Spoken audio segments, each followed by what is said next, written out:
और कुदरत ने हमारे ऊपर कृपा की, कुदरत ने हमारे ऊपर बहुत रहम किया। हम कुदरत का धन्यवाद करते हैं कि उन्होंने बाबा साहब डॉक्टर अंबेडकर जैसा एक महान व्यक्ति भी पैदा कर दिया। बाबा साहब जैसा महान व्यक्ति उन्होंने, कुदरत ने पैदा कर दिया।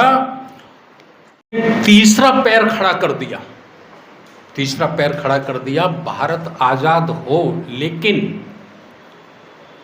भारत आजाद हो लेकिन, अब ये लेकिन क्या है? लेकिन में बड़ा रहस्य है। लेकिन में ये रहस्य, बाबा साहब ने कहा कि गोरे अंग्रेज अगर चले गए तो ये काले अंग्रेज फिर हमारा जीवन बर्बाद कर देंगे। इसलिए हम ये चाहते हैं कि हमारे देश में दो प्रकार के गुलाम हैं, एक तो अंग्रेजों के गुलाम हैं, एक उनके गुलामों के भी गुलाम हैं। तो जो दूसरे नंबर के गुलाम हैं उनकी आज़ादी पहले सुनिश्चित होनी चाहिए। समझ रहे ने? ये बाबा साहब ने उसमें लगा दिया। और बाबा साहब चूँकि बहुत पढ़े लिखे थे, बहुत विद्वान थे, और अंग्रेजी हुकूमत को वो कन्वेंस करने में, समझाने में कामयाब हो गए थे। तब ये काम शुरू हुआ। उस वक़्त का समय क्या था? उस वक़्त का समय था 1925, क्योंकि बाबा साहब ने 1919 से ये काम शुरू कर दिया था। काम तो 1916 से शुरू कर दिया था, लेकिन 1919 आते आते वो अंग्रेज़ों की संपर्क में आ गए थे और उन्होंने अंग्रेजी हुकूमत को मेमोरेंडम देना शुरू कर दिया था कि आपके रहते हुए हमारे साथ भी बहुत बड़ा अनजस्टिस होता है, आप इस पे भी नोटिस लीजिए। तो 1925 आते आते एक तस्वीर क्लियर हो जाती है पूरे देश में। वो तस्वीर क्लियर होती है कि भारत आज़ाद तो होगा, लेकिन जैसा ब्राह्मण चाहते थे, जैसा लाला राजपत चाहता था, जैसा डॉक्टर हेडगेवार चाहता था, वैसी आज़ादी नहीं मिलेगी। ये चाहते थे स्वराज। स्वराज अर्थात अंग्रेज चले जाएं, शासन सत्ता हमारे हाथ में दे दें और हम जैसे चाहें वैसे शासन करेंगे। लेकिन अंग्रेजों ने कहा नहीं। इससे पहले उन्होंने जिन देशों को आज़ाद किया, भारत से पहले जिन देशों को अंग्रेजों ने आज़ाद किया, उनको उन्होंने डेमोक्रेटिक सिस्टम से आज़ाद किया। उन्होंने किसी व्यक्ति विशेष को आज़ादी नहीं दी।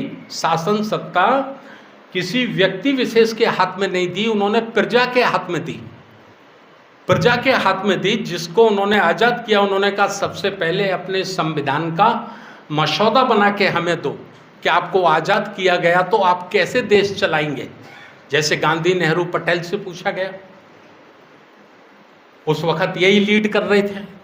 तो जो लीड कर रहे थे उनको पूछा गया तो उन्होंने कहा कि भी 3 किस्म के लोग हैं, हम उनके माध्यम से चलाएंगे।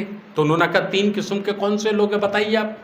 तो उन्होंने कहा जो पोस्ट ग्रेजुएट होगा, जो इनकम टैक्स देता होगा, जो जमींदार होगा, ये 3 लोग वोटिंग करेंगे, ये निर्णय करेंगे देश को कैसे चलाना है। धन्यवाद था हमारा बाबा साहब थे। बाबा साहब ने कहा मैं इससे सहमत नहीं हूँ। तो बाबा साहब से पूछा कि भाई आप क्या चाहते हैं। बाबा साहब ने कहा जो भारत का नागरिक होगा और जिसकी उम्र 21 वर्ष होगी, 18 बाद में हुई, 21 वर्ष होगी, उस प्रत्येक व्यक्ति को वोट देने का अधिकार होगा।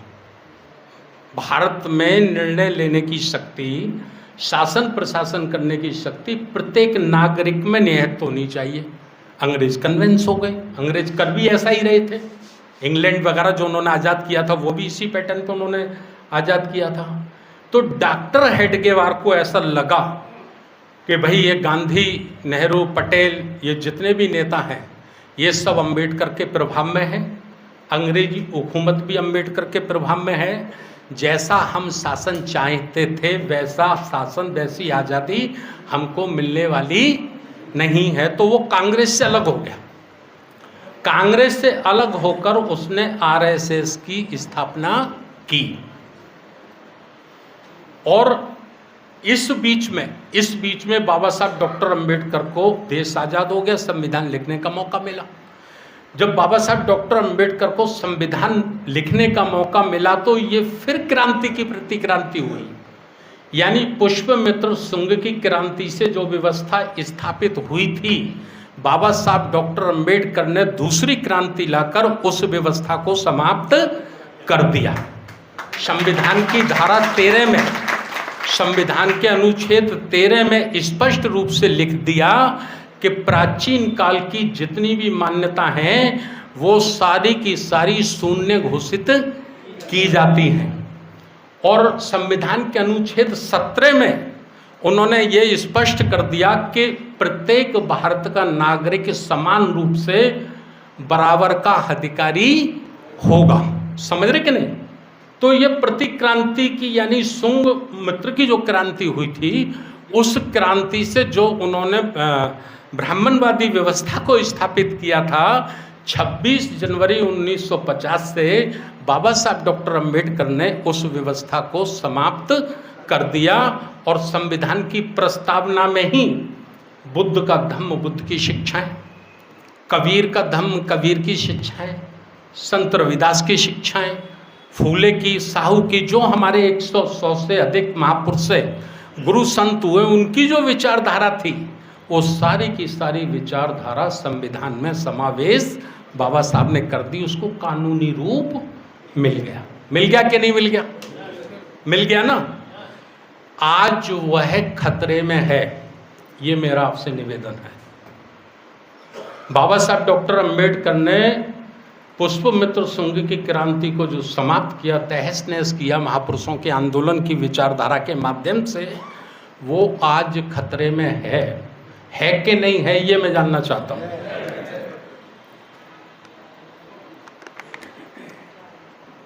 देखिए, मैं ये तो पिछले 10 वर्षों से कह रहा हूँ कि देश में बहुत कुछ अच्छा नहीं चल रहा, बहुत कुछ ठीक नहीं चल रहा।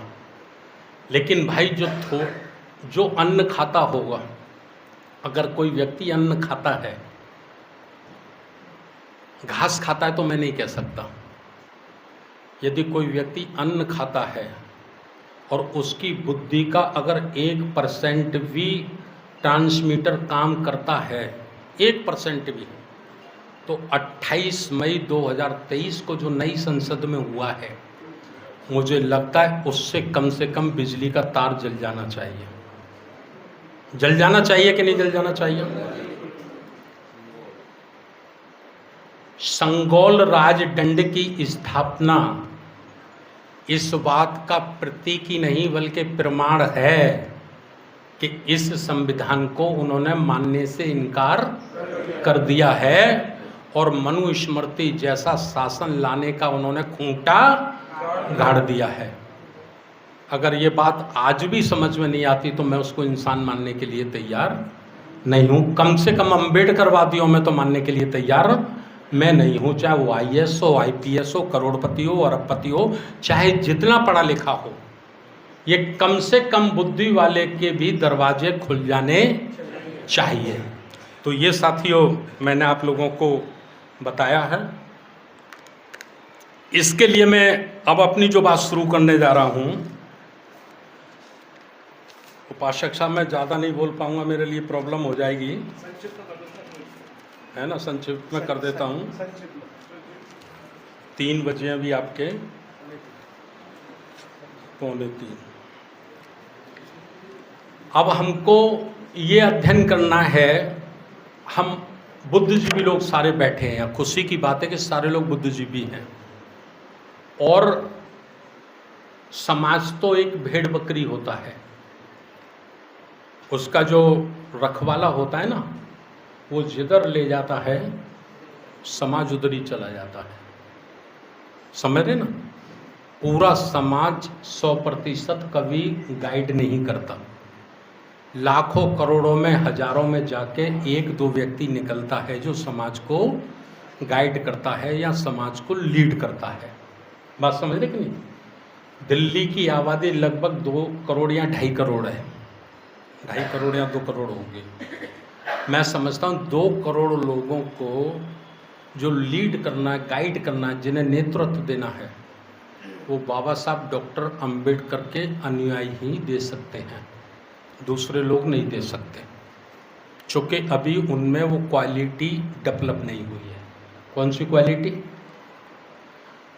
मैं काशीराम साहब का चेला हूँ। काशीराम साहब एक बात कहते थे और वो बात होती थी कि जिस व्यक्ति में दोस्त और दुश्मन को पहचानने की शक्ति नहीं होती, काशीराम साहब क्या कहते थे? जिस व्यक्ति में दोस्त और दुश्मन को पहचानने की शक्ति नहीं होती, वह व्यक्ति कभी शासन नहीं कर सकता, हुकूमत नहीं कर सकता, है शासक नहीं बन सकता, क्योंकि उसको दोस्त और दुश्मन को पहचानने की उसमें क्षमता ही नहीं है, शक्ति नहीं, ताकत नहीं है, तो वो शासन नहीं कर सकता। मुझे लगता है शायद यही भूल हुई होगी बृहदत्त से। स्वीकार करना चाहिए हमें, नहीं पहचान पाए ना, इतने बड़े दुश्मन को वो नहीं पहचान पाए और अपना प्रधान सेनापति बना दिया, तभी तो ये सब दशा हो गई। मानना चाहिए सच्चाई को, हमें भावनाओं में ही नहीं बहना चाहिए। तो ये जो शक्ति है आज भारत के 100 करोड़ लोगों में, 100 करोड़ लोग कौन है? SC ST OBC। SC ST OBC इनकी संख्या 100 करोड़ है, और मैं बड़े विश्वास के साथ कह सकता हूँ कि ये ना कभी हिंदू थे, ना हिंदू हैं, और ना ही दुनिया की कोई ताकत इन्हें हिंदू साबित कर सकती है। तो जब हिंदू नहीं है तो निश्चित रूप से मुसलमान भी नहीं है, ईसाई भी नहीं है, तो फिर कौन है? निश्चित रूप से प्राचीन काल के बौद्ध हैं। ठीक है ना? तलवार की ताकत पर इनके साथ छल कपट और षड्यंत्र हुआ किया गया है। और बाबा साहब ने तो किताबों में लिखा है कि हिंदू धर्म कोई धर्म नहीं है, बल्कि एक हिंदू धर्म एक षड्यंत्र है इस देश के मूल निवासियों को गुलाम बनाए रखने का। ये बाबा साहब ने कहा, मैं नहीं कह रहा हूँ। ठीक है ना? तो ये 100 करोड़ लोगों में जो नेतृत्व की क्षमता जिसमें डेवलप हो सकती है या है वर्तमान में, या दोस्त और दुश्मन को समझने की ताकत जिसके मस्तिष्क में है, जिसके दिमाग में है, वह वर्ग है अंबेडकर अनुयायी, जो बाबा साहब का फॉलोवर है, जो बाबा साहब को ठीक से समझ गया, जान गया है। उसी में ये शक्ति आज है, अभी दूसरे लोगों में ये शक्ति नहीं है। तो दूसरे लोगों को हमें गाइड करना होगा, हमें दूसरे लोगों को लीड करना होगा। तो लीड करने वाले लोग तो बैठे हैं, उनके बीच में मैं एक प्रश्न छोड़ रहा हूँ, और ये प्रश्न है कि आज हमारा मूल संघर्ष क्या है। जब हम ये बात कहते हैं अपने साथियों से, तो हमारे साथियों का उत्तर होता है कि साहब सत्ता का संघर्ष है, सत्ता जिसके पास होगी वो अपना काम करेगा। मैं इस बात से सहमत नहीं हूँ, मैं इस बात से सहमत नहीं हूँ। सत्ता का संघर्ष नहीं है, संघर्ष 2 संस्कृतियों के बीच में है। एक संस्कृति है ब्राह्मण संस्कृति और एक संस्कृति है श्रमण संस्कृति। श्रमण संस्कृति वो जिसका निर्माण तथागत गौतम बुद्ध ने किया था, और एक संस्कृति है ब्राह्मण संस्कृति जिसका निर्माण ब्राह्मणों ने या पुष्पमित्र शुंग ने मनुस्मृति जैसा काला कानून बनाकर किया है। हम अब उसको कह सकते हैं नए रूप में कह सकते हैं मनुवाद और अंबेडकरवाद। एक बार मनुवाद है और दूसरी तरफ अंबेडकरवाद है। अब हमको ये देखना, सत्ता माध्यम है, ऐसा नहीं सत्ता को इग्नोर नहीं कर सकते, सत्ता को नजरअंदाज भी हम नहीं कर सकते। सत्ता एक सशक्त माध्यम है, जिसके हाथ में होता है वो अपनी संस्कृति को बहुत जल्दी पूरा कर लेता है। हम उदाहरण है यूपी में हमें थोड़े थोड़े समय के लिए सत्ता मिली, तो हम जितना कर सकते थे हमने किया। अंबेडकर स्मारक, गौतम बुद्ध नगर, गौतम बुद्ध यूनिवर्सिटी बनाए कि नहीं बनाए?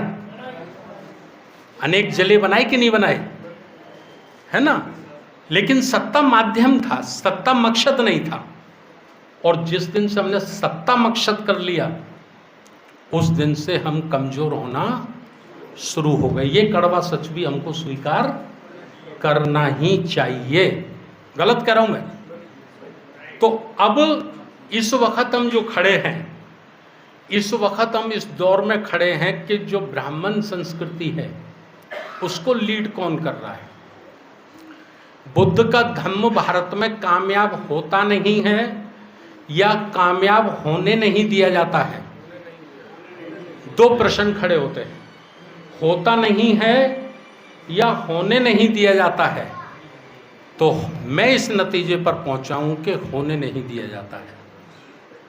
अब नहीं होने दिया जाता है तो वो कौन है जो होने नहीं देता? निश्चित रूप से एक वर्ग है, हम उसे ब्राह्मणवादी वर्ग कह सकते हैं, ठीक है ना। अब यहां एक मूल फर्क जो आता है, बुद्ध ने जब इस संस्कृति को खत्म करके मानवतावादी संस्कृति स्थापित की थी, तब बुद्ध के पास क्या ताकत थी? बुद्ध के पास ताकत थी संघ। भिक्षु संघ एक उनकी शक्ति थी, जिस शक्ति के माध्यम से उन्होंने समाज को बदला, परिवर्तन किया, राजाओं को परिवर्तन किया, राजाओं को बदला, ठीक है ना। वो शक्ति आज हमारे पास नहीं है। और वह शक्ति उस वक्त ब्राह्मणवाद तो था, ब्राह्मण संस्कृति तो थी, लेकिन ब्राह्मणवादी लोग संगठित नहीं थे, वो असंगठित थे। अपना मूवमेंट तो चला रहे थे, लेकिन अलग अलग टुकड़ों में। ठीक, आज ये परिस्थितियां भारत में बदल गई हैं। आज हम मानवतावादी विचारधारा के लोग टुकड़ों में काम कर रहे हैं। कैसे काम कर रहे हैं? टुकड़ों में। और जो इसका विरोधी है वो टुकड़ों में काम नहीं कर रहा है, वो एक संघ बना के काम कर रहा है। ये मूल परिवर्तन आज हमारे बीच में है।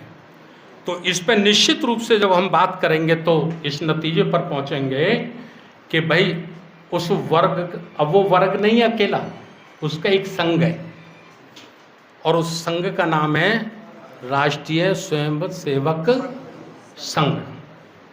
और उसने आज से काम करना शुरू नहीं किया है, उसने पिछले 95 वर्षों से इस पे काम करना शुरू किया है। लेकिन बाबा साहब बहुत पारदर्शी थे। बाबा साहब भी ऐसे संघ की स्थापना करना चाहते थे, और चाहते नहीं थे, उन्होंने किया था, और इनसे पहले किया था। ये भी आपको बता दूं, डॉक्टर हेडगेवार ने विजयदशमी 1925 को आरएसएस का गठन किया, और बाबा साहब ने 24 सितंबर 1924 को समता सैनिक दल का गठन किया। बात समझ रहे कि नहीं मेरी? बाबा साहब ने भी समता सैनिक दल का जो गठन किया था, वो सेम इसी के लिए किया था कि हमको समता मूलक समाज का निर्माण भारत में करना है। लेकिन फर्क क्या हुआ? फर्क ये हुआ कि जो बाबा साहब के लोग थे वो स्वार्थी हो गए, वो सांसद बनने में, विधायक बनने में, मंत्री बनने में लग गए। और हेडगेवार के जो लोग थे वो हेडगेवार की विचारधारा को पूरा करने में लग गए। वो 365 दिन काम करते रहे, और हम 365 दिन एमएलए एमपी मंत्री बनने के लिए लड़ते रहे। ये मूल फर्क मैं आपको बता रहा हूं। हमने उस काम की गहराई को समझा ही नहीं। बात समझ रहे हैं मैं जो कहना चाह रहा हूं? तो हम लोग बहुत लेट हो गए, विलंब हो गया, बहुत पीछे हो गए हैं। पीछे हो गए इसलिए हमें ज़्यादा ताकत से काम करने की ज़रूरत है। अगर हमारे उसी वक्त के हमारे तीसरे चौथे दादा ने उसी वक्त इसको ईमानदारी से किया होता, तो शायद आज हम लोगों को बहुत ज़्यादा सोचने की ज़रूरत नहीं पड़ती, हमारे लिए काम ज़्यादा मुश्किल नहीं होता। लेकिन मेरे दादा चाचा ने ईमानदारी से काम नहीं किया, वो स्वार्थ में ज़्यादा लग गया। मिशन का भाषण तो दिया, मिशन तो भाषण का दिया, लेकिन मिशन के लिए ईमानदारी से काम नहीं किया। कम से कम जितना करना था उतना तो बिल्कुल नहीं किया। तो अब इस पे हम ये देखते हैं कि भाई आरएसएस के पास आज की तारीख में ताकत क्या है। देखिए, कोई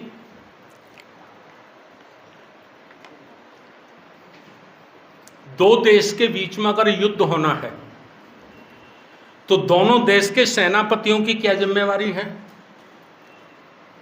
ये जिम्मेवारी है कि मेरा युद्ध अगर पाकिस्तान से होना है या चीन से होना है तो मेरी सबसे पहली जिम्मेवारी है कि मैं चीन के पास कितने अस्त्र शस्त्र हैं, कितनी सेना है, उसकी सेना की गुणवत्ता क्या है, उस पे कितनी दूर तक मार करने वाले हथियार हैं, उसकी समीक्षा करना। क्यों साहब, यही है ना? उसके बाद उसके अकॉर्डिंग अपनी तैयारी करना, यही है ना युद्ध का नियम, यही है ना? तो हम सबसे पहले आप ये मानकर चलिए कि आज अम्बेडकरवाद का जो युद्ध है वो सीधा सीधा ब्राह्मणवाद से है, और ब्राह्मणवाद को लीड कर रहा है आरएसएस, कर रहा है ना? तो उस पे क्या ताकत है, इस पे चर्चा करते हैं। मैंने जो अध्ययन किया है उस अध्ययन के अनुसार 2 लाख ब्राह्मणों के लड़कों ने अब विवाहित रहकर, कुंवारा रहकर अपने को आरएसएस के समर्पित किया है, हिंदू राष्ट्र की स्थापना के लिए, पुनः ब्राह्मण संस्कृति को लाने के लिए। ये उनकी पहली ताकत है, ठीक है। दूसरी ताकत क्या है? दूसरी ताकत है उनके 10 लाख सक्रिय सदस्य हैं पूरे देश में। कितने सदस्य हैं? 10 लाख। 95 वर्ष समय लगाए उन्हें, ऐसे ही नहीं बन गए, बहुत टाइम लगाए। और 50 लाख उनके साधारण सदस्य हैं, ठीक। ये उनकी ताकत है। और ताकत क्या है? हम कहते हैं संविधान हमारे बाबा साहब ने बनाया, हम संविधान का समर्थन करते हैं ना। लेकिन संविधान हमारे हाथों में होना चाहिए था, लेकिन हमारे हाथों में तो छोड़ो, हम संविधान के पास भी नहीं हैं। संवैधानिक जितनी पोस्टें हैं, झाड़ू से लेकर, झाड़ू का मतलब समझते हैं, वार्ड मेंबर या गांव का प्रधान, झाड़ू से लेकर राष्ट्रपति तक सारी संवैधानिक शक्तियों पर किसने कब्जा कर लिया है? जो संविधान को पसंद नहीं करते, ठीक है ना। ये उनकी ताकत है। और ताकत क्या है उनके पास?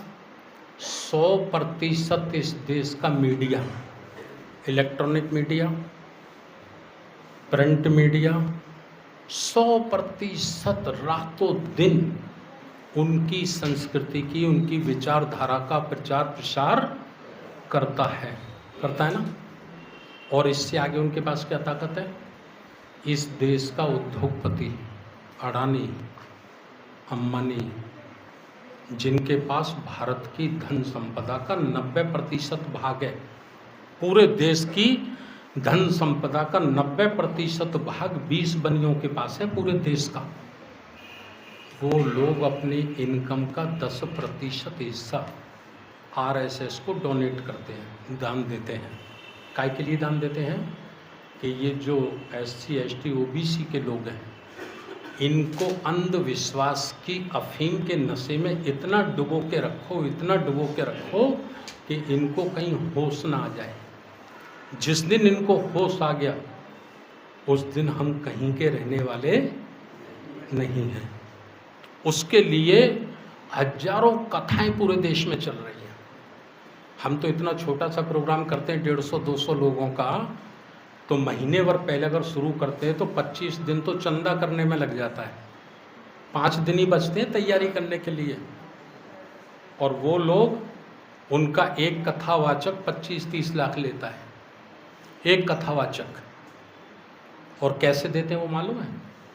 10 व्यापारी बैठ गए शाम को किसी होटल रेस्टोरेंट में, उनके साथ एक पुरोहित होता है जो आयोजन करता होता है, उसको पूछते हैं पंडित जी प्रणाम, पंडित जी बताओ क्या खर्चा है? वो कहते हैं साहब 20 लाख तो देवकी नंदन को देना है। ठीक है, 5 लाख का पोस्टर और स्टिकर हैंडबिल बनेगा, 10 लाख का पंडाल बनेगा, 10 लाख का खाना भोजन बनेगा। आपस में 10 लोग शेयर करके निपटा देते हैं, और कानों कान किसी को पता नहीं चलता, और वो जाते भी नहीं उसमें। उनकी ज़्यादा श्रद्धा आस्था उधर नहीं है, वो तो ये खर्च सिर्फ इसलिए करते हैं कि इस देश का जो मूल निवासी है SC ST OBC का, उसको चाशनी में कैसे डुबो के रखा जाए, उसकी बुद्धि के विकास कहीं ना खुल जाए। ये ताकत, इसकी आगे की ताकत आपने जियो न्यूज का एक सुना होगा, मुझे लग रहा है व्हाट्सएप पे सबके पास गया, 5-7 पुरानी न्यूज है। जियो न्यूज ने एक सर्वेक्षण किया था और वो चलाया था कि भारत के 4 मंदिरों की इनकम, 4 मंदिरों की इनकम इतनी है कि हमारे भारत का जो खजाना है ना सरकार का, उसके बराबर है। अब 4 मंदिरों की इनकम इतनी है तो मंदिर कितने पूरे भारत में? 5 लाख। 5 लाख मंदिरों पे जो चढ़ावा आता है वो कौन चढ़ाता है? SC ST के हो। और वो काम किसके आता है? वो पैसा किसके पास जाता है? उन ब्राह्मणवादी लोगों के पास जाता है जो हमारी स्वतंत्रता और आज़ादी देखना पसंद नहीं करते। गलत कह रहा हूं मैं? ये उनकी ताकत है। हिंदू राष्ट्र की परिभाषा क्या मालूम है आपको? हिंदू राष्ट्र की परिभाषा ये है कि हिंदू राष्ट्र में लोकतंत्र नहीं होगा, एक राजा होगा। कोई नशेड़ी भंगेड़ी को पकड़ेंगे, अय्यास किस्म के व्यक्ति को, उसका राज तिलक कर देंगे, और पर्दे के पीछे से पूरा शासन और प्रशासन कौन चलाएगा? पुरोहित, ब्राह्मणवादी लोग चलाएंगे। समझ गए कि नहीं? ये हिंदू राष्ट्र की परिभाषा है। और विस्तार से समझाता हूं मैं थोड़ा सा। हिंदू राष्ट्र जब घोषित होगा तो फिर जाटव का बेटा, वाल्मीकि का बेटा, धोबी का बेटा, कुशवा का बेटा, नाई का बेटा, कश्यप का बेटा कलेक्टर SP नहीं बनेगा। कलेक्टर SP, जज, मजिस्ट्रेट बनने के रास्ते दरवाजे उसके बंद हो जाएंगे।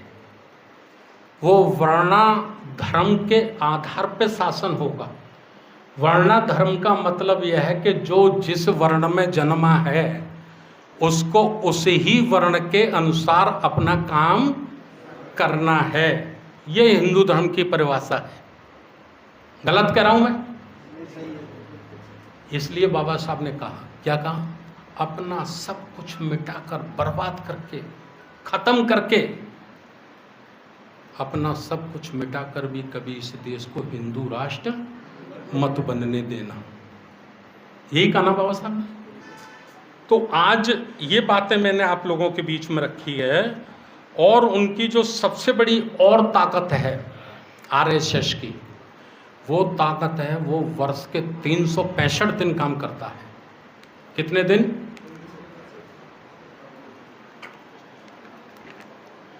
हम कितने दिन काम करते हैं? 365 में से अधिक से अधिक हम 15 दिन काम करते हैं। अंबेडकर जयंती, बुद्ध जयंती 6 दिसंबर, कभी रविदास जयंती, कभी कबीर जयंती, और कुछ मिला तो कभी 1-2 काम और। क्यों सब यही करते हैं ना बस? अच्छा बताओ, जो 365 दिन कंटिन्यू दौड़ रहा है, क्या वर्ष में 15 दिन दौड़ने वाले लोग उसका मुकाबला कर सकते हैं? नहीं कर सकते ना। बड़ी साधारण सी बात है, नहीं कर सकते। अच्छा देखो, जिस पे सारी शक्तियां हैं राष्ट्रपति भवन उनका, प्रधानमंत्री उनका, सारा सुप्रीम कोर्ट, हाई कोर्ट, धन दौलत, जिसके पास सारी शक्तियां, सारी ताकतें हैं, वो चैन की नींद नहीं सो रहा। वो सुबह 4 बजे उठकर शाखा लगाता है, और 1-2 शाखा नहीं लगाता। मोहन भागवत का स्टेटमेंट है कि हम 65,000 शाखाएं रोज देश में लगाते हैं, और 2024 आते आते हम ये शाखाएं 80,000 करने के लिए जा रहे हैं। ये मोहन भागवत का मीडिया में स्टेटमेंट है। जिसके पास सारी ताकत है वो 4 बजे चैन की नींद नहीं सो रहा, सुबह 4 बजे झंडा लगा के वंदे मातरम करता है। और जो लुट पिट गया है और जो बचा है वो लुटने पिटने वाला है, वो बड़े चैन की नींद सो रहा है। सो रहा है कि नहीं सो रहा? उसे होश ही नहीं है कि क्या हो रहा है। जबकि चैन की नींद उसको सोना चाहिए था, 9 बजे तक उसको सोना चाहिए था, हमें 4 बजे जगना चाहिए था। हम 4 बजे नहीं जग रहे। ये है ठीक, ये मैंने उनकी ताकत बताई। अब कंपैरिजन हमारी ताकत क्या है? हमारी 5 ताकतें हैं हमारे पास इनसे मुकाबला करने के लिए। वो सबसे पहली ताकत है हमारी जनसंख्या। हमारी जो आबादी है वो लगभग 100 में से 85% है।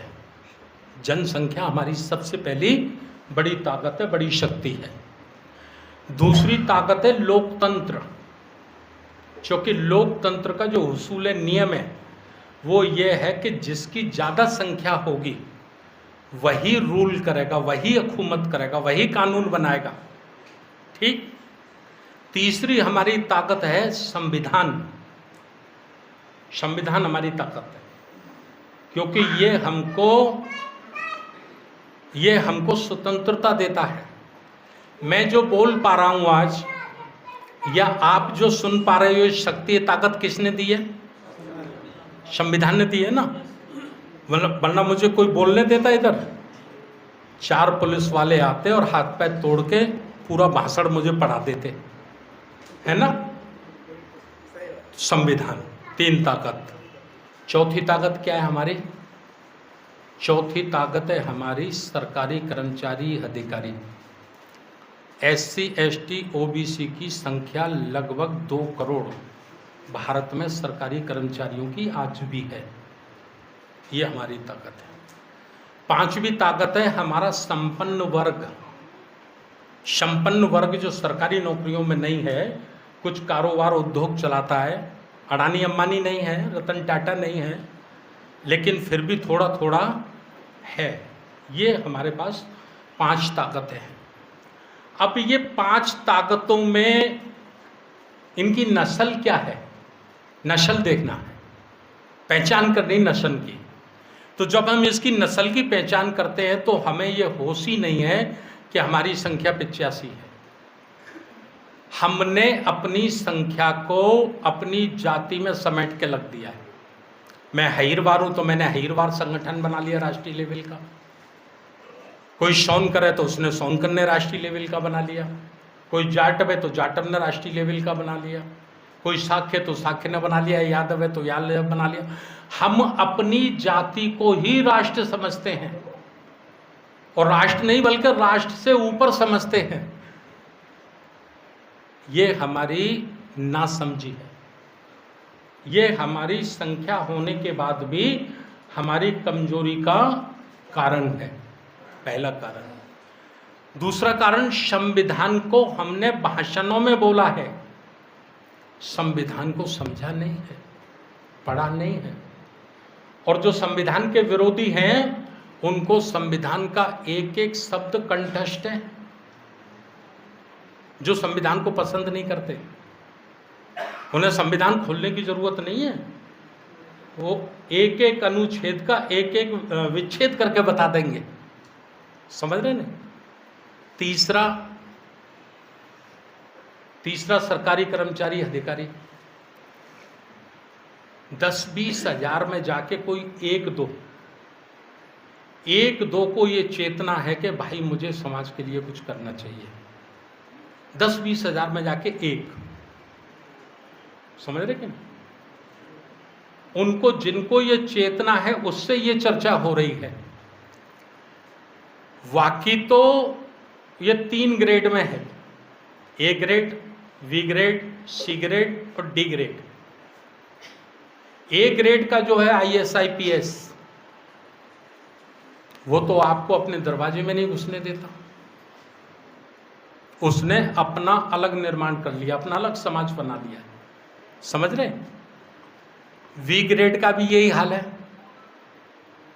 जो SDM है, CO है, ADM है। अब 2 बच गए, बाबू, किलरक और चपरासी।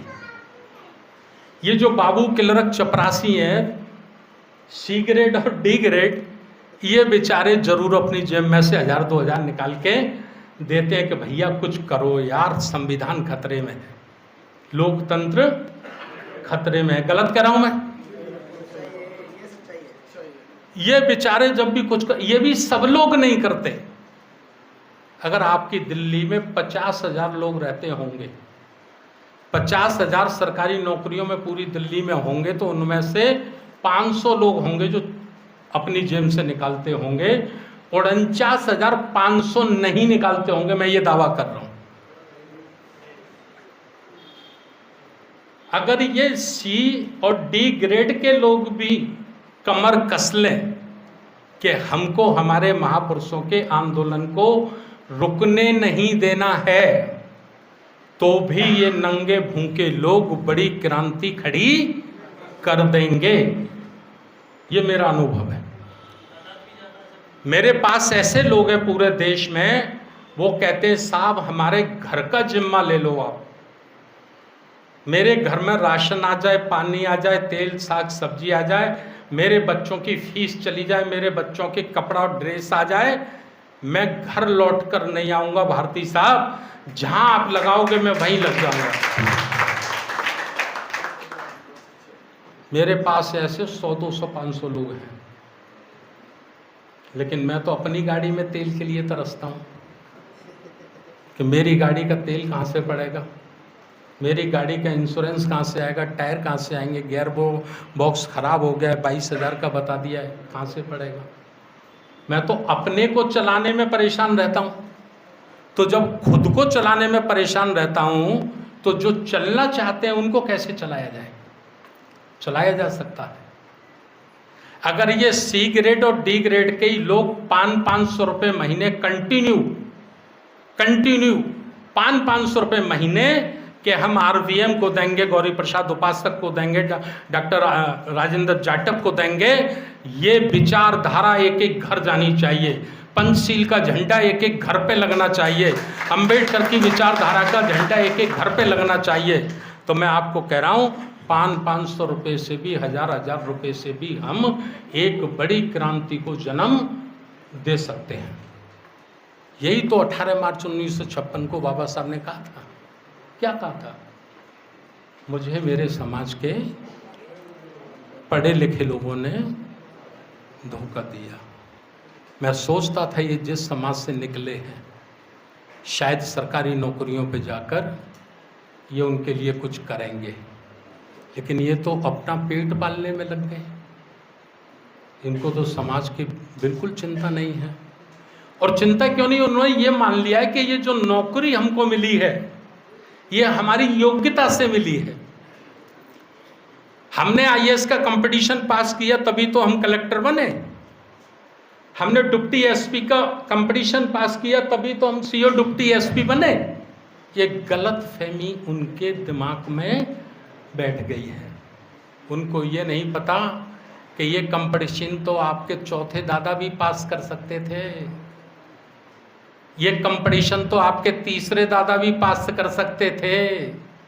कलेक्टर तो छोड़ो, वो तो किसी गांव के चपरासी भी ना बने, क्योंकि बनने के रास्ते ही बंद थे। बाबा साहब डॉक्टर अंबेडकर ने 26 जनवरी 1950 को संविधान में आपको बनने के रास्ते खोले तब जाकर आप बने हैं, और ये पूरे समाज का हिस्सा है। ये भी मैं आपको बता दूं, अगर 100 में से 22.5 कलेक्टर बनते हैं, 22.5 एसपी बनते हैं, मजिस्ट्रेट बनते हैं, थानेदार बनते हैं, तो ये 100% समाज का हिस्सा उनके साथ है। समाज का हिस्सा मिलता है ना? नहीं मिलता? आप बताइए, मैं गलत कह रहा हूं? ये चेतना जिस दिन उनके अंदर आ जाएगी, बाद में भर लेना। ये जो फॉर्म दिया जा रहा है इसको बाद में भर लेना प्लीज। ये अभी मत भरना, इसको बाद में भर लेना। ये चेतना जिस दिन उन सरकारी कुर्सियों पे पहुंचे वाले लोगों में आ जाएगी, उनका जमीर जिस दिन जाग जाएगा, मुझे लगता है उस दिन ये हमारा काम बहुत आसान हो जाएगा। और ए ग्रेड से तो और वी ग्रेड से तो आप ज़्यादा उम्मीद करना मत, बिल्कुल उम्मीद मत करना। 20% से ज़्यादा तो उनकी पत्नियां ब्राह्मण हैं, मालूम आपको? और उसने ऐसा कब्जा कर रखा है कि उसकी पत्नी के मायके वालों के लिए कोई प्रतिबंध नहीं होता, और उसके बाप के परिवार का कोई घुस नहीं सकता अंदर। मैम साहब का इतना ज़बरदस्त कंट्रोल है, और हमारे लोग बड़े खुश हैं। मैंने देखो साहब कितना बड़ा काम कर दिया, चमार होके मैंने ब्राह्मणी से शादी कर ली। वो इसी बात में खुश है, इसी को तोप समझता है। उसको ये नहीं मालूम तूने समाज की एक बेटी का हक मारा है। हमारी समाज की एक बेटी भी कलेक्टर की पत्नी होती, हमारा सर कितना ऊंचा होता कि नहीं होता? और आज ये समाज के लोगों के लिए जो तेरे बंगले के दरवाजे बंद हैं, शायद ये दरवाजे भी बंद नहीं होते। ये बहुत बड़ी बात है, मैं आप लोगों के बीच में बता रहा हूँ। तो ये सारी बातें हम लोगों को करना है। इसके लिए हमें निराश नहीं होना।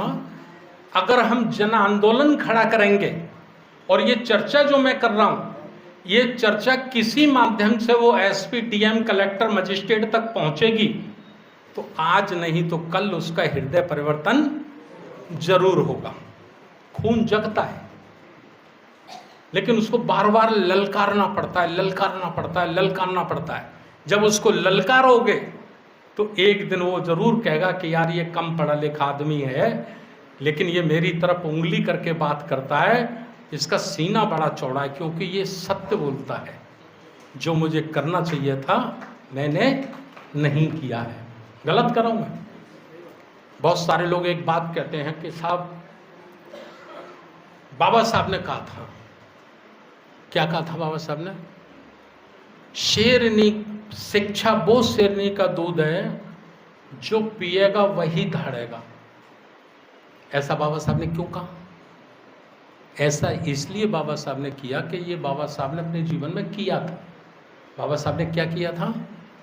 39 वर्ष की उम्र में, जब बाबा साहब की 39 वर्ष की उम्र थी, और ब्रिटेन का जो प्रधानमंत्री था, दुनिया के लोग उससे नज़र से नज़र मिला के बात करने की ताकत नहीं रखते थे। उस वक़्त बाबा साहब ने उस ब्रिटेन के प्रधानमंत्री को उंगली करके कहा कि जो गांधी के लोगों ने किया है मेरे साथ, आपने भी हमारे साथ कोई बड़ा न्याय नहीं किया। ये ताकत बाबा साहब को शिक्षा ने दी। बाबा साहब सोचते थे कि मैं जब ब्रिटेन के प्रधानमंत्री डोनाल्ड की तरफ उंगली करके बात कर सकता हूँ, तो मेरे लोग भी जब पढ़ लिख कर हो जाएंगे तो ये भी उंगली करके बात करना शुरू कर देंगे। इसलिए बाबा साहब ने कहा कि शिक्षा वो शेरनी का दूध है जो पिएगा वही दहाड़ेगा। लेकिन 75 वर्ष की इस आज़ादी में आज हम उसका अगर अध्ययन करें तो क्या हम इसको सत्य पाते हैं? शिक्षा का मानक क्या है? शिक्षा का मानक है आईएएस, आईपीएस। भाई सबसे बड़ा कंपटीशन तो यही है ना, तो इसी को मानेंगे ना। तो बताओ, जो आईएएस और आईपीएस बने हैं वो दहाड़ते हैं या तलवे चाटते हैं? तो बाबा साहब का तो उल्टा हो गया ना मामला, नहीं हो गया? क्यों सब उल्टा हो गया ना? जैसा बाबा साहब सोचते थे वैसा प्रैक्टिकल में नहीं हुआ। तो ये कब होगा? ये जब होगा जब समाज में एक चेतना होगी, समाज में एक क्रांति होगी। एक बात मैं और कहना चाहता हूं आपके बीच में, हम बहुत सारे लोगों से बात करते हैं कि साहब हमें समाज के लिए काम करना चाहिए, धम्म के लिए काम करना चाहिए। लोग कहते साहब हम तो 40 वर्ष से कर रहे हैं, धम्म का ही काम कर रहे हैं। जी मैंने क्या करते हैं धम्म में आप? साहब हम प्रत्येक बुद्ध पूर्णिमा को खीर बनवाते हैं, वंदना कराते हैं। अंबेडकर जयंती पे साहब हम बहुत बड़ी सजावट करते हैं। मैं कहता हूं आंदोलन दो प्रकार है, एक उत्सव है, एक आंदोलन है। उत्सव मेला तमाशा और एक आंदोलन। मेला तमाशा तो हम करते हैं, उत्सव तो हम मनाते हैं। उदाहरण से मैं बताता हूं 14 अप्रैल को मेरा अनुमान है कम से कम भारत के 10 करोड़ लोग सड़कों पे होते हैं। अब मैं तो आगरा का रहने वाला हूं, 30 किलोमीटर की हम झांकी निकालते हैं आगरा में, लाखों लोग पूरी रात सड़कों पे होते हैं। स्टॉल लगी होती हैं, कहीं कोई शरबत पिला रहा है, कोई पूड़ी खिला रहा है, कोई झांकियों को इनाम दे रहा है, कोई कुछ कर रहा है। बड़े बड़े स्पीकर लगे होते हैं, सब नाच रहे होते हैं, डांस कर रहे होते हैं। करते होते कि नहीं? ये पूरे देश में है। मैं कहता हूं 10 करोड़ लोग कम से कम उस दिन सड़कों पे होते हैं। ये उत्सव है। अगर समाज के अधिकारों की बात हो और हमको पार्लियामेंट का घेराव करना हो दिल्ली में, तो क्या 10 लाख लोग इकट्ठा हो सकते हैं? नहीं हो सकते ना। 10 लाख लोग इकट्ठा नहीं हो सकते। 10 लाख तो छोड़ो, 10,000 भी इकट्ठा करने की ताकत किसी में नहीं है। गलत कर रहा हूं मैं? इसका मतलब हम उत्सव तो मनाते हैं, लेकिन हम आंदोलित नहीं हैं, हम संगठित नहीं हैं। ये बात समझनी होगी। और जिससे आपका संघर्ष है वो उत्सव के साथ साथ संगठित भी है। अगर कोई फिल्म ऐसी बना दे कोई डायरेक्टर जिसमें उनकी पोल खुलती हो, तो चल नहीं सकती भारत के किसी भी सिनेमा हॉल में। चल सकती है? 100-200 लोग पहुंच जाएंगे, जिंदाबाद मुर्दाबाद सिनेमा चला देंगे, आग लगा देंगे, FIR कर देंगे। करते कि नहीं करते? तो वो उत्सव के साथ साथ आंदोलन के लिए भी 24 घंटे तैयार रहते हैं। तभी उनकी हिम्मत पड़ गई कि पार्लियामेंट पे उन्होंने संविधान को जलाने का दुस्साहस पैदा अपने अंदर कर लिया। अब मैं खास बात कह के 10 मिनट में, गौतम जी केवल 10 मिनट बस। ये जो मैंने बातें बताई है सब बीमारी है, इसका इलाज क्या है? अब इलाज कोई थाईलैंड, जापान, पाकिस्तान से तो लोग आएंगे नहीं, हमको ही करना होगा। हम सबको मिलजुल के ही इस समस्या का कोई समाधान निकालना होगा। और वो समाधान निकालने के लिए हमें बुद्ध के भिक्षु संघ से प्रेरणा लेनी होगी। हमें कुछ ऐसे लोग तैयार करने होंगे जो फुल टाइमर हो, फुल टाइम अपने घर परिवार से थोड़ा बहुत समय घर परिवार में भी दें, लेकिन समाज के लिए भी ज़्यादा से ज़्यादा समय दें। कुछ ऐसे लोग चाहिए और उनके अंदर 3-4 चीज़ें हों। एक बात को समझने की क्षमता हो, उसके अंदर समझने की क्षमता, जो समझाया जा रहा है वो उसके भेजे में आ जाए। ऐसा नहीं 3 घंटे सुनने के बाद आधे घंटे बाद पूछे और भाई क्या बताया था, खत्म, सब बेकार की बातें थी। ठीक, समझने की क्षमता, उसके बाद समझाने की क्षमता। चूंकि मीडिया आपके पास नहीं है, अखबार, टीवी टेलीविज़न आपके पास नहीं है, आपको टीवी टेलीविज़न अखबार का काम भी स्वयं में ही करना है, खुद ही करना है प्रचार के माध्यम से।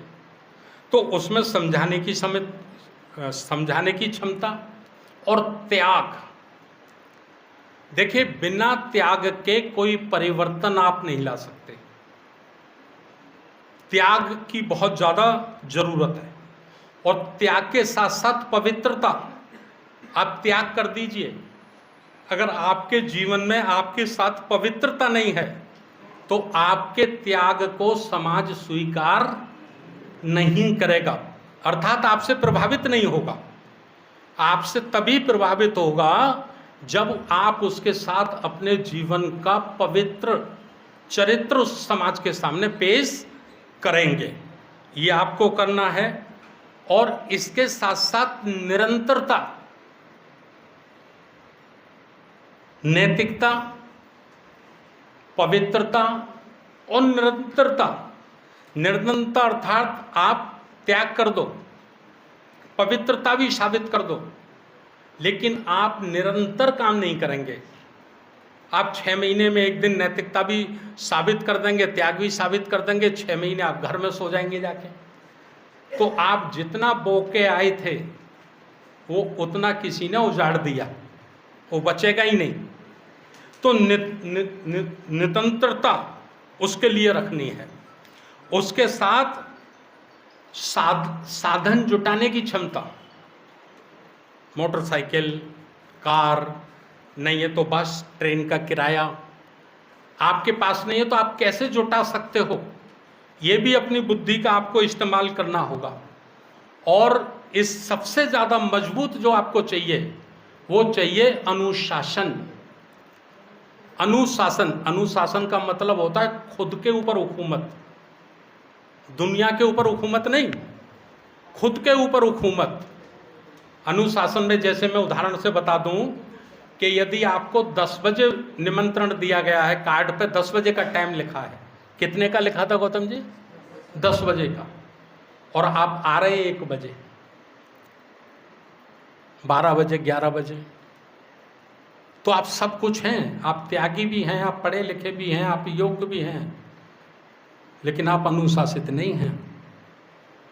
और जो व्यक्ति अनुशासित नहीं है वो परिवर्तन नहीं ला सकता, वो समाज में बदलाव नहीं ला सकता। गलत कह रहा हूं मैं?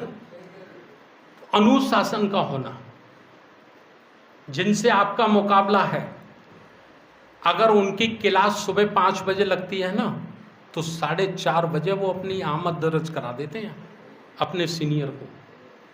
तब 3% लोग 97% लोगों पे हुकूमत कर रहे हैं। ऐसे ही हुकूमत नहीं कर रहे, भाषणों से हुकूमत नहीं कर रहे। नैतिक चरित्र, पवित्रता, त्याग, निरंतरता और अनुशासन। गलत कह रहा हूं साहब? ये उनमें है, उनमें है। तब लोकतंत्र होते हुए, संविधान होते हुए, वोट का आधार होते हुए भी मुट्ठी भर लोग, 3% लोग पूरे देश पे चारों दशा में रूल कर रहे हैं। धार्मिक रूल, राजनीतिक रूल, सामाजिक रूल, आर्थिक रूल, सारा रूल, सारी हुकूमत उनकी मुट्ठी में है। क्यों मुट्ठी में है? कि वो नैतिक भी है, त्यागी भी हैं, पवित्र भी हैं और निरंतर भी हैं। समझ रहे ना? ये क्वालिटी हमको भी हमारे समाज में पैदा करनी ही पड़ेगी। बिना पैदा किए हम इस समाज को खड़ा नहीं कर सकते। इसके लिए साथियों आप लोगों को निकलना है। और इसके लिए जो हमने बनाया है, एक बात छोटी सी और कह के मैं अपनी बात को ख़त्म करने के लिए जा रहा हूँ। कांशीराम साहब का शब्द है, उलझे हुए लोग, उलझे हुए लोग कभी कामयाब आंदोलन नहीं चला सकते। ये कांशीराम साहब कहते थे, उलझे हुए लोग। अब उलझन क्या है?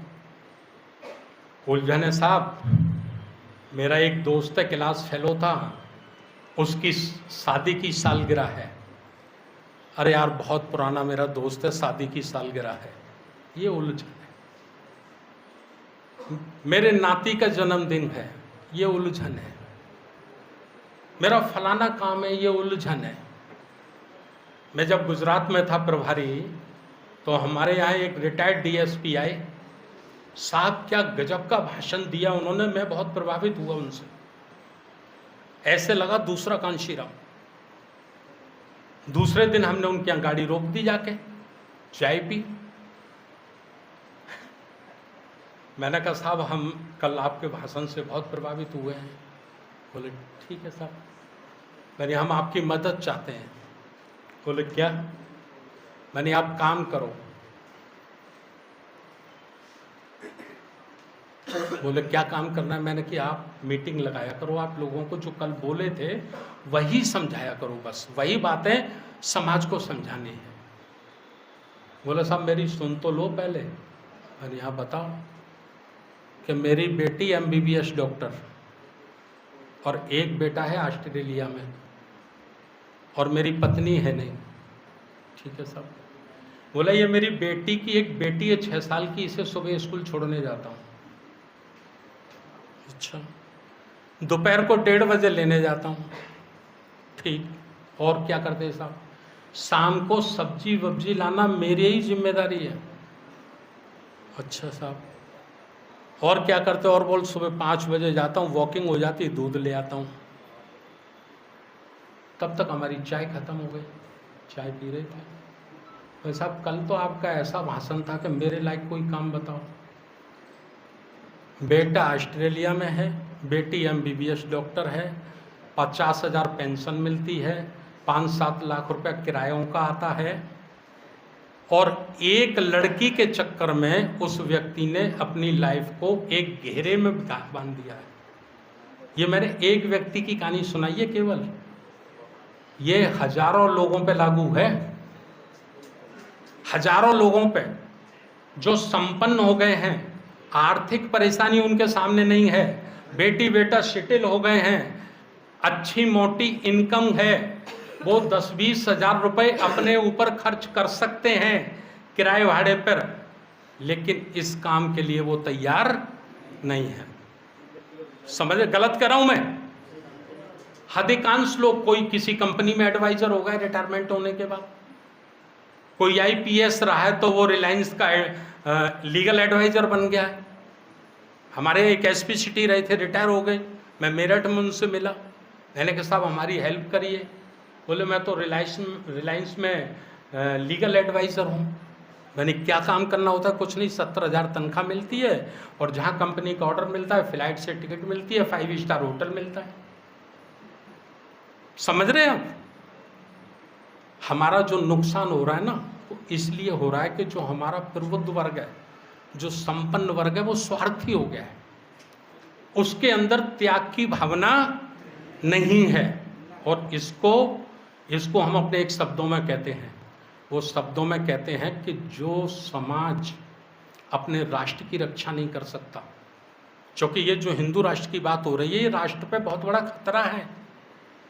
जो व्यक्ति, जो समाज अपने राष्ट्र की रक्षा नहीं कर सकता, वो व्यक्ति कभी अपनी समाज और अपनी देश की भी रक्षा नहीं कर सकता। तो जो संपन्न वर्ग है वो हमारा स्वार्थी है, उसको होश ही नहीं है। और जो कटिंग वाला है, जूते वाला है, फिटर वाला है, ठेल लगाता है, टेम्पू चलाता है, वो बेचारा चिंतित है, वो परेशान है। साहब कुछ करो, भारती साहब कुछ करो, अरे इनको रोको, कैसे भी उनको रोको, ये तो पार्लियामेंट ही नहीं बना लिए, ये तो नया संविधान बना रहे हैं। जो सक्षम नहीं है वो चिंता करता है, और जो सक्षम है वो चिंता नहीं करता। ये हमारी समस्या है। इसके लिए राष्ट्रीय बौद्ध महासभा ने, हम लोगों ने प्रत्येक जिले में 5-5 लोग हम लोग तैयार कर रहे हैं। प्रत्येक दिल्ली में विधानसभा के हिसाब से हम लोग कर रहे हैं 5 लोग विधानसभा में और 5 लोग वार्ड में। ये हमारे 4 स्टेप हैं, एक स्टेट, दूसरा डिस्ट्रिक्ट, तीसरा विधानसभा, चौथा वार्ड। तो 10 लोग हमको चाहिए पूरी दिल्ली में काम करने के लिए। जो गुणवत्ता मैंने बताई है उसके आधार वाले 5-5 लोग जिले में चाहिए, 5-5 लोग विधानसभाओं में चाहिए। और जब विधानसभा हो जाए तो वार्ड तक पहुंचने की कोशिश करिए आप लोग। और जिस दिन वार्ड तक पहुंच जाओगे उस दिन आप RSS को चैलेंज करने लायक ताकत बना के तैयार कर लोगे। फिर किसी माई के लाल की हिम्मत नहीं होगी कि वो हिंदू राष्ट्र बनाने की बात आपके बीच में कह दे। समझ रहे ना? उनको पता है कि इस समाज संख्या में तो ज़्यादा है लेकिन संगठित नहीं है, बिखरा हुआ है, स्वार्थी है, लालची है, इसलिए इसके ऊपर मनचाहा रूल किया जा सकता है। तो ये भ्रम तोड़ना होगा। ये मेरी बात को आपने काफ़ी लंबे तक सुना, आपका बहुत बहुत धन्यवाद। एक निवेदन मैं एक सबसे निकम्मे आदमी से करता हूँ। मैं कहता हूँ दुनिया का जो सबसे निकम्मा आदमी है वो हमारे ऊपर एक छोटा सा एहसान कर दे, हम उसको एहसान मानेंगे। क्या एहसान कर दे? खाना खाने के बाद जब शाम को सोता है ना, तो 5 मिनट, सिर्फ 5 मिनट आंखें बंद करके बाबा साहब डॉक्टर अंबेडकर का जीवन स्मरण कर ले, उनका जीवन स्मरण कर ले कि उन्होंने कितनी कठिनाइयाँ सही, 4 बच्चे उनके शहीद हो गए, कुर्बान हो गए, उनकी पत्नी मर गई, लेकिन वो ना बिके ना रुके, ना बिके ना रुके। और उसी का कारण है कि मैं आज कोट पैंट पहनने लायक बना हूँ। और ये काम अगर मैंने नहीं किया, ये काम इस पीढ़ी ने नहीं किया, तो हमारे नाती बेटे पोते इज्जत की जिंदगी नहीं जी पाएंगे। अगर ये वर्तमान की पीढ़ी बलिदान देगी, कुर्बानी देगी, त्याग करेगी, तो ही हम अपने नाती बेटों को भी स्वाभिमान की जिंदगी दे पाएंगे। बहुत बहुत धन्यवाद। नमो बुद्धाय। जय भीम।